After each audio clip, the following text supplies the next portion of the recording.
Gentle and Lowly, The Heart of Christ for Sinners and Sufferers, by Dane, Ortlund. Chapter 17, His Ways Are Not Our Ways.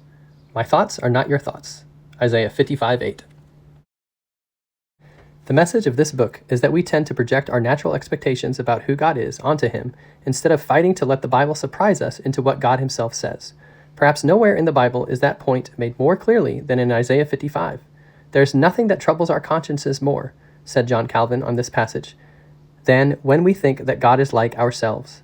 When life takes a difficult turn, Christians often remind others, with a shrug, His ways are not our ways, communicating the mysteries of divine providence by which He orchestrates events in ways that surprise us.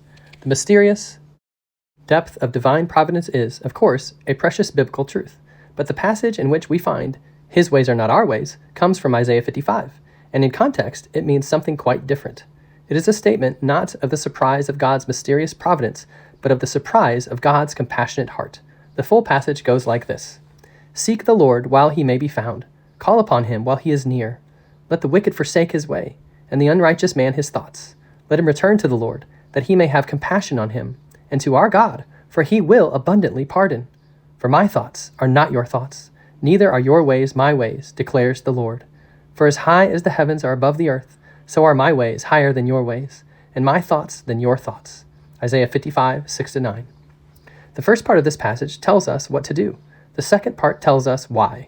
The transition comes toward the end of verse 7, which concludes, For He will abundantly pardon. But notice the exact line of reasoning. God calls us to seek Him, to call on Him, and invites even the wicked to return to the Lord. What will happen when we do this? God will have compassion on us. Verse 7. The parallelism of Hebrew poetry then gives us another way of saying that God will exercise compassion towards us. He will abundantly pardon, verse 7. This is profound consolation for us as we find ourselves time and again wandering away from the Father, looking for soul calm anywhere but in His embrace and instruction. Returning to God in fresh contrition, however, ashamed and disgusted with ourselves, He will not tepidly pardon. He will abundantly pardon. He does not merely accept us. He sweeps us up in His arms again. But notice what the text then does. Verse 8 and 9 take us deeper into this compassion and abundant pardon. Verse 7 has told us what God does. Verses 8 and 9 tell us who He is. Or to put it differently, God knows that even when we hear of His compassionate pardon, we latch on to that promise with a diminished view of the heart from which that compassionate pardon flows. This is why the Lord continues, For my thoughts are not your thoughts, neither are your ways my ways, declares the Lord. For as high as the heavens are above the earth, so are my ways higher than your ways, and my thoughts than your thoughts. What is God saying? He is telling us that we cannot view His expressions of His mercy, with our old eyes. Our very view of God must change. What would we say to a 7-year-old who, upon being given a birthday gift by his loving father, immediately scrambled to reach for his piggy bank to try and pay his dad back? How painful to a father's heart. That child needs to change his very view of who his father is and what his father delights to do.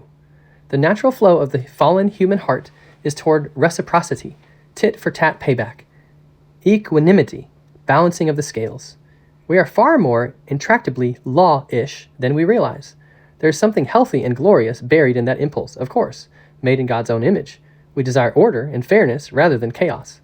But that impulse, like every part of us, has been diseased by the ruinous fall into sin. Our capacity to apprehend the heart of God has gone into meltdown.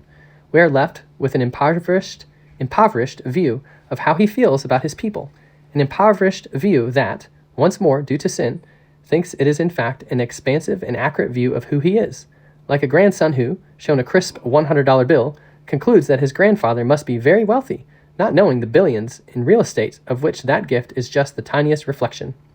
So God tells us in plain terms how tiny our natural views of His heart are. His thoughts are not our thoughts. His ways are not our ways. And not because we're just a few degrees off. No, as high as the heavens are above the earth. A Hebrew way of expressing spatial infinitude. So are my ways higher than your ways, and my thoughts than your thoughts. Verse 9. In verse 8, God says His ways and ours are different.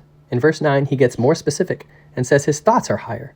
It's as if God is saying in verse 8 that He and we think very differently, whereas in verse 9 He is saying precisely how, namely His thoughts. The Hebrew word doesn't merely mean passing mental reflection, but plans, devices, intentions, purposes, are higher, grander, enveloped in a compassion for which we fallen sinners have no natural category. There's only one other place in the Bible where we have the exact phrase, as high as the heavens are above the earth. In Psalm 103, David prays, "For as high as the heavens are above the earth, so great is his steadfast love toward those who fear him." Verse 11. The two passages, Psalm 103:11 and Isaiah 55:9, mutually illumine one another. God's ways and thoughts are not our ways and thoughts, in that his are thoughts of love and ways of compassion that stretch to a degree beyond our mental horizon. Calvin, the theologian most famous for teaching on divine providence, saw that the mystery of providence is not what Isaiah 55 is really after. He notes that some interpret the phrase, "My thoughts are not your thoughts," to be a sheer distancing between God and us, expressing the enormous gulf between sacred divinity and profane humanity. Yet Calvin saw that, in fact, the flow of the passage is in exactly the opposite direction. There is indeed a great distance between God and us. We think small thoughts of God's heart, but he knows his heart is inviolably, expansively, invincibly set on us. Because it is difficult to remove terror from trembling minds, Calvin comments, Isaiah draws an argument from the nature of God, that he will be ready to pardon and to be reconciled. Calvin then tunnels into the core of what God is telling us in this text. After identifying the erroneous interpretation, he says, "But the prophet's meaning, I think, is different, and is more correctly explained, according to my judgment, by other commentators, who think that he draws a distinction between God's disposition and man's disposition. Men are wont to judge and measure God from themselves, for their hearts are moved by angry passions, and are very difficult to be appeased, and therefore they think that they cannot be reconciled to God, when they have once offended him. But the Lord shows that he is far from resembling men." Calvin's language of God's disposition here is heart language. Remember, when we speak of God's heart, we're speaking of the spring-loaded tilt of his affections, his natural bent, the regular flow of who he is and what he does. And the divine disposition, teaches Calvin, is, according to Isaiah 55, the photo-negative of our natural disposition, our natural fallen disposition. Our lethargic apprehensions of the uproarious joy of divine pardoning lower the ceiling on whom we perceive God to be, but they do not limit who God in fact is. God is infinitely compassionate and infinitely ready to forgive, so that it ought to be ascribed exclusively to our unbelief if we do not obtain pardon from him. God's heart of compassion confounds our intuitive predilections about how he loves to respond to his people if they would but dump in his lap the ruin and wreckage of their lives. He isn't like you. Even the most intense of human love is but the faintest echo of heaven's cascading abundance. His heartful thoughts for you outstrip what you can conceive. He intends to restore you into the radiant resplendence for which you were created. And that is dependent not on you keeping yourself clean, but on you taking your mess to him. He doesn't limit himself to working with the unspoiled parts of us that remain after a lifetime of sinning. His power runs so deep that he is able to redeem the very worst parts of our past into the most radiant parts of our future. But we need to take those dark miseries to him. We know that he is the future restorer of the undeserving because of what the passage goes on to say. For you shall go out in joy and be led forth in peace. The mountains and the hills before you shall break forth into singing, and all the trees of the field shall clap their hands. Instead of the thorn shall come up the cypress, instead of the briar shall come up the myrtle, and it shall make a name for the Lord, an everlasting sign that shall not be cut off. Isaiah 55:12-13.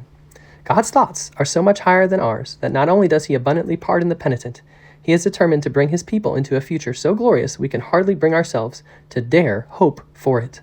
The poetry of this passage is beautifully communicating that God's heart for his people is building toward a crescendo as the generations roll by, preparing to explode onto human history at the end of all things. Our joyous, restored humanity will surge forward with such spiritually nuclear energy that the creation itself will erupt in raucous hymns of celebration. This is the party for which the created order is on the edge of its seat in eager anticipation. Romans 8:19. Because its glory is bound up with and dependent on our glory. Romans 8:21.